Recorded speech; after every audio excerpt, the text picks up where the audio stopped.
আসসালামু আলাইকুম, কেমন আছেন সবাই? আশা করছি ভালো আছেন। আমরা আলহামদুলিল্লাহ ভালো আছি। তা আমি এখন সকাল সকাল রুটি ছেঁকে নিচ্ছি। রুটিগুলো রাত্রে বানিয়ে রেখেছিলাম, তো সকালে একটু গরম করে নিচ্ছি। অনেক সময় সকালে তাড়াতাড়ি উঠতেও পারি না, তাছাড়া অনেক নাফিসও উঠে যায় আমার সাথে সাথে।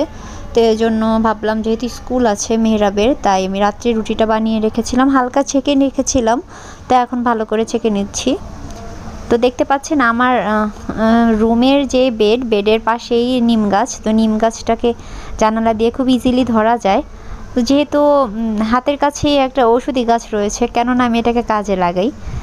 যেই চিন্তা সেই কাজ। আমি কিছুটা নিম পাতা ছিঁড়ে নিচ্ছি। মেয়েরাবে যেহেতু শরীরে চুলকানোর প্রবলেম আছে, অ্যালার্জি প্রবলেম আছে, আর এই গরমে এমনিতেও নিম পাতা দিয়ে গোসল করাটা ভালো, জীবাণুটা মরে যাবে। তো আমি কিছু নিম পাতা ছিঁড়ে নিব, এগুলোকে ভালো করে ধুয়ে তারপরে হচ্ছে পানিতে ফুটন্ত পানিটাকে ভালো করে ঠান্ডা করে তারপরে ওর মেহরাবের গোসলের যে পানি তার সাথে মিশিয়ে মেহরাবকে গোসল করিয়ে দেব। আর কিছুটা নিম পাতা রাখবো। আপনার যদি চালের মধ্যে কখনো পোকা বা আছে না, অনেক জিনিস অনেক দিন থাকলে পোকা ধরে যায়, ডাল, চাল, ছোলা, তো ওইখানেও রেখে দিবেন একটা পলিথিনে করে, দেখবেন যে পোকামাকড় আসবে না। নিম পাতাটা খুব কার্যকরী। আমি তো ফ্রিজেও রেখে দিই অনেক সময়, যে ফ্রিজটাও যাতে মানে নিট অ্যান্ড ক্লিন থাকে। তো যেহেতু আছে আমার হাতের কাছে, আমি এটাকে অনেক কাজে ব্যবহার করি।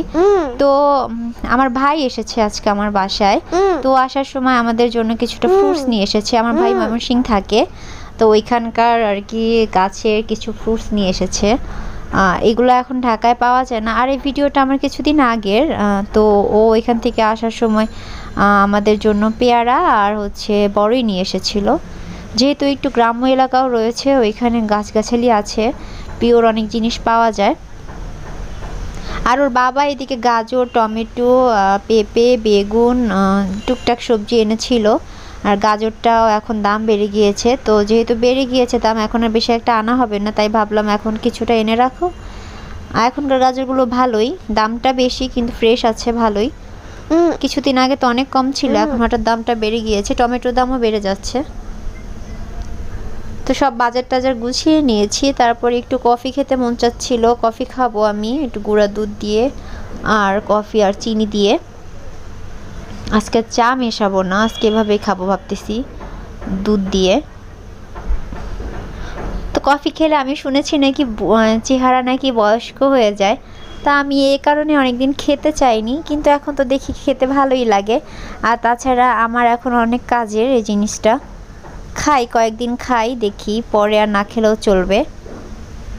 এখন যেহেতু একটু মানে পরিশ্রমটা বেশি পড়তেছে, ক্লান্তি ভাবটাও বেশি আসে, এ কারণে একটু কফিটা খেলে ভালো লাগে আর কি।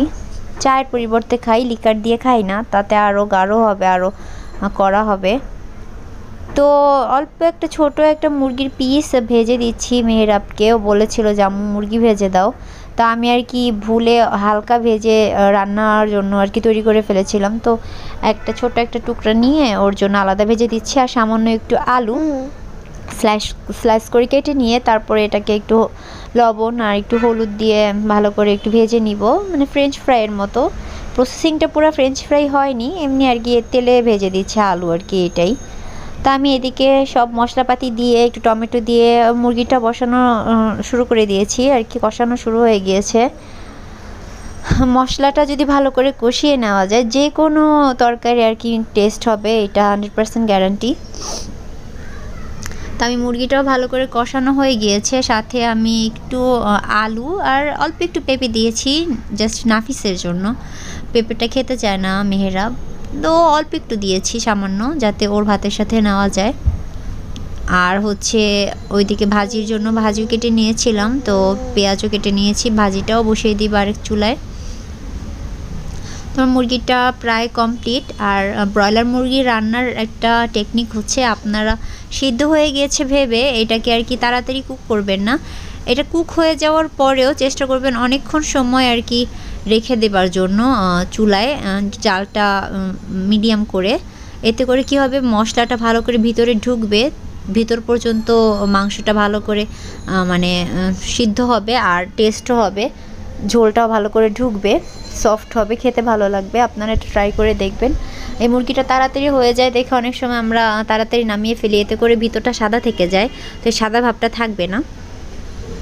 তো মামা এসেছে, আমার ছেলে কি না খেলে থাকবে নাকি, সেই তো শুরু করে দিয়েছে। যেহেতু বারান্দাটা বড়, এখন খেলাধুলা বারান্দায় করে।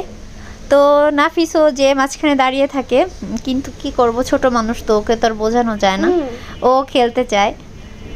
তো তিনজন মিলে খেলতেছে, আর এইদিকে আমি ভাবলাম একটু ভিডিও করে রাখি। ভিডিওটার এক উসিলে আমি ওদের স্মৃতিগুলো সারা জীবন ধরে রাখতে পারবো।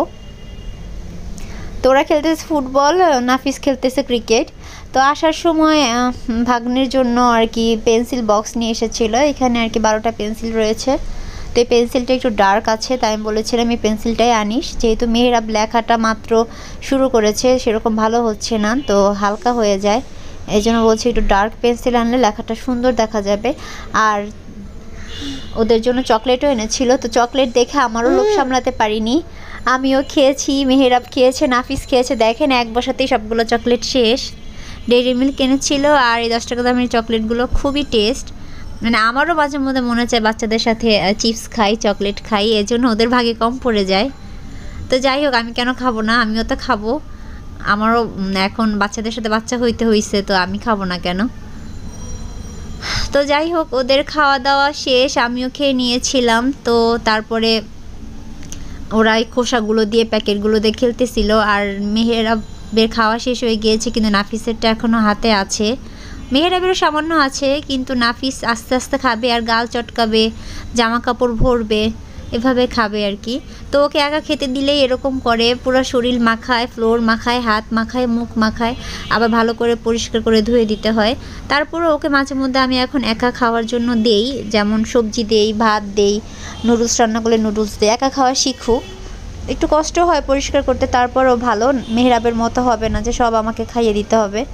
তো রাত্রেবেলা ঘুমানোর আগে দুধ খেয়ে নিব, তো সবার দুধের মধ্যে একটু মধু মিশিয়ে দিচ্ছি। তো আমার আজকের ভিডিওটা এ পর্যন্তই। আমাদের জন্য দোয়া করবেন আর একটা লাইক দিয়ে দিবেন। আল্লাহ হাফিজ, আসসালামু আলাইকুম।